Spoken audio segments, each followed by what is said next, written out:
नमो भगवते वासुदेवाय। नमस्कार दोस्तों, स्वागत है आपका अपने चैनल हिंदू पर टीवी पर। दोस्तों, मोक्ता एकादशी मार्गशीर्ष मास के शुक्ल पक्ष की एकादशी तिथि को मनाई जाती है।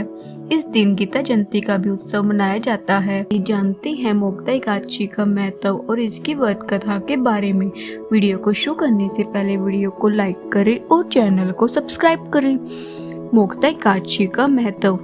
धर्मराज युधिष्ठिर कहने लगे, हे भगवान, मैंने मार्गशीर्ष कृष्ण एकादशी अर्थात उत्पन्ना एकादशी का सविस्तार वर्णन सुना। अब आप कृपया करके मुझे मार्गशीर्ष मास के शुक्ल पक्ष की एकादशी के विषय में भी बतलाइए।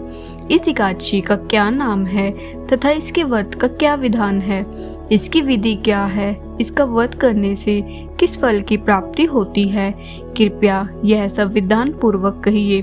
भगवान कृष्ण बोले, मार्गशीर्ष मास के शुक्ल पक्ष में आने वाली इस एकादशी को मोक्ता एकादशी कहते हैं। यह व्रत मोक्ष देने वाला तथा चिंतामणि के समान सब कामनाएं पूर्ण करने वाला है, जिससे आप अपने पूर्वजों के दुखों को खत्म कर सकते हैं। इसका महात्म्य मैं तुमसे कहता हूँ, ध्यान पूर्वक सुनो। मोक्ता एकादशी व्रत कथा। गोकुल नाम के नगर में वैखानस नामक राजा राज्य करता था। उसके राज्य में चारों वेदों के ज्ञाता ब्राह्मण रहते थे। वह राजा अपनी प्रजा का पुत्रवत पालन करता था। एक बार रात्रि ने राजा ने स्वप्न में देखा कि उसके पिता नरक में है। उसे बड़ा आश्चर्य हुआ। प्रातः वह विद्वान ब्राह्मण के पास गया और अपना स्वप्न सुनाया। कहा, मैंने अपने पिता को नरक में कष्ट उठाते देखा है।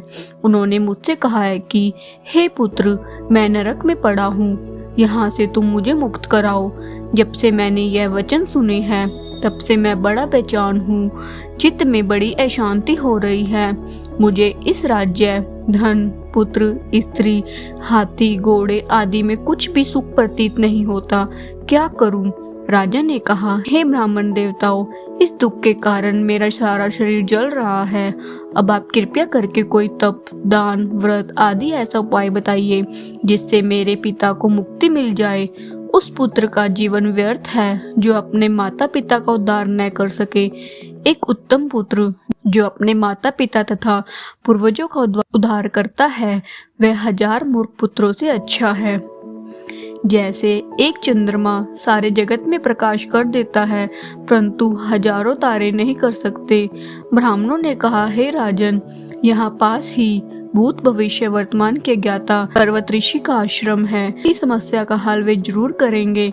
ऐसा सुनकर राजा मुनि के आश्रम में गया।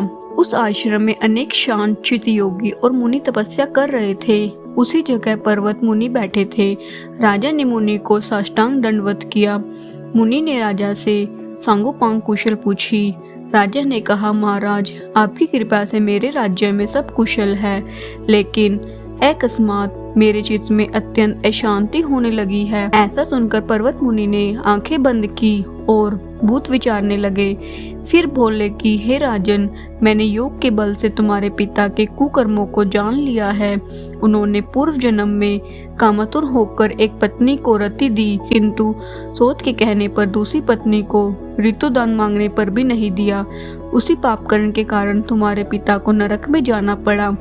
तब राजा ने कहा, इसका कोई उपाय बताइए। मुनि बोले, हे राजन, आप मार्गशीर्ष एकादशी का उपवास करें और इस उपवास के पुण्य को अपने पिता को संकल्प कर दे।